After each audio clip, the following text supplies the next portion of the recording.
X minus Y बराबर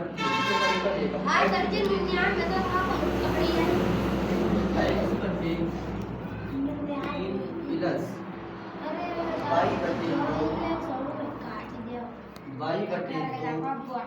Y बटे 2 बराबर 6।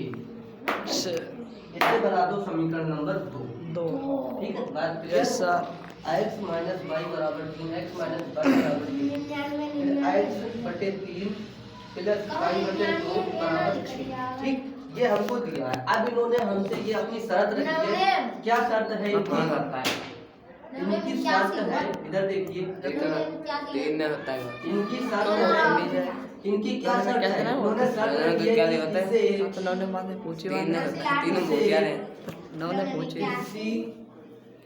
कि स्थापन, इसे प्रतिस्थापन विधि से हल करो। ठीक है, क्या शर्त लगाई इन्होंने अपनी ये शर्त लगाई है कि भाई देखो इन समीकरणों को आपको प्रतिस्थापन विधि से हल करना, इसके अलावा और किसी से नहीं करना। बस ऐसे ही वो पेपर में आपका लिख देगा, आपको 2 समीकरण युग्म दे देगा और आपसे कहेगा, आपके आगे लिख देगा कि देखो भैया इसे प्रतिस्थापन विधि से हल करना है तुम्हें। ठीक है, वो उस टाइम पे आप प्रतिस्थापन विधि से ही सॉल्व करोगे, तभी आपका सवाल सही माना जाएगा, अन्यथा आपका सवाल गलत माना जाएगा। तो आप देखिए प्रतिस्थापन विधि से सवाल को कैसे सॉल्व करते हैं। आपको बता चुके हैं कि सबसे पहले किसी एक समीकरण से एक अज्ञात राशि का मान दूसरी अज्ञात राशि के पदों में ज्ञात करते हैं।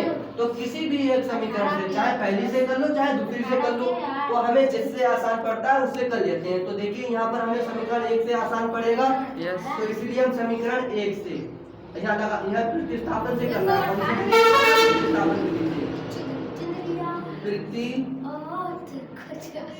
प्रतिस्थापन विधि से, प्रतिस्थापन विधि से समीकरण 1 से क्या करना है?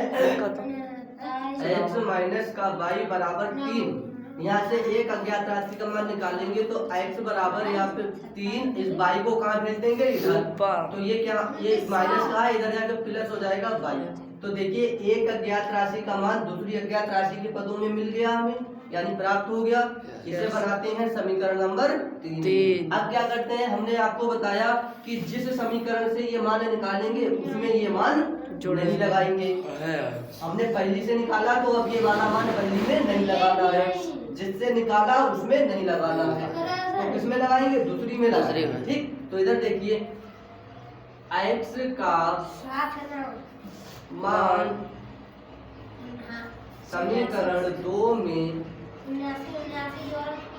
लगाने पर, ठीक, अब देखिए समीकरण 2 हमारे पास क्या है? समीकरण 2 है हमारे पास x बटे 3 प्लस y बटे 2 बराबर 6। सबसे पहले इस समीकरण को हल करेंगे, इसे हम सही कर देंगे थोड़ा। तो 3 और 2 का लासा लोगे तो कितना आएगा बताइए? 3 2 का लासा लोगे 6 आ जाएगा। यहाँ आप ऐसा कर लीजिए, यहाँ लिख लीजिए ऐसे 3 गुणा 2, 3 2 का लासा 6, अभी भी तो ये 6 है लिखा हुआ। अब हम 3 से भाग करोगे तो 3 से 3 क्या होगा? कट जाएगा। क्या बचेगा? 2। 2 की गुणा किससे हो जाएगी? x से। तो ये हो गया 2 है। अब ये प्लस आ गया तो प्लस। अब की बार देखें आप 2 से भाग करोगे तो 2 से 2 क्या हो जाएगा? कैंसिल। क्या बचेगा? 3। तो 3 की गुणा 22 से हो जाएगी, तो ये हो जाएगा 3y। अब बराबर क्या हो जाएगा? 6।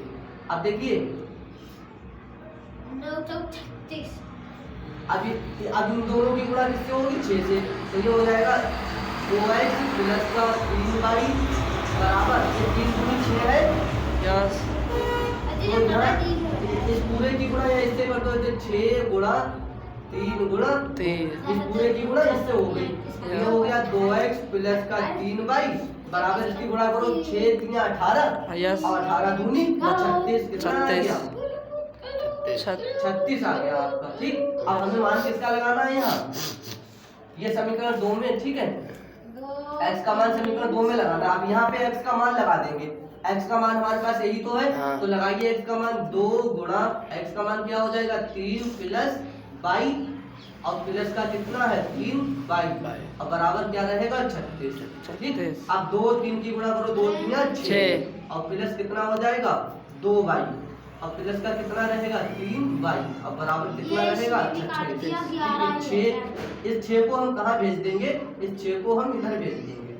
ठीक है, तो उधर जाके ये कैसा हो जाएगा, माइनस हो जाएगा। अब यहाँ अब 2 बाई और 3 बाई को जोड़ो, कितना हो गया 5 बाई, बराबर ये हो गया 36 माइनस का 6, तो यहाँ पे कितना बचा 5 बाई, बराबर कितना बचा 30। ठीक है, अब ये 5 कहाँ चला जाएगा, गुणा बटे में चला जाएगा। ठीक है, तो ये यहाँ पे बचेगा बाई बराबर 30 बटे 5, 5 एकम 5, 5 छक्का 30, तो बाई बराबर कितना आ गया 6। ठीक, अब देखिए, अब ये वाला मान हमें किस में लगाना होता है 3 में, तो बाई का मान लगा दो समीकरण 3 में, बाई का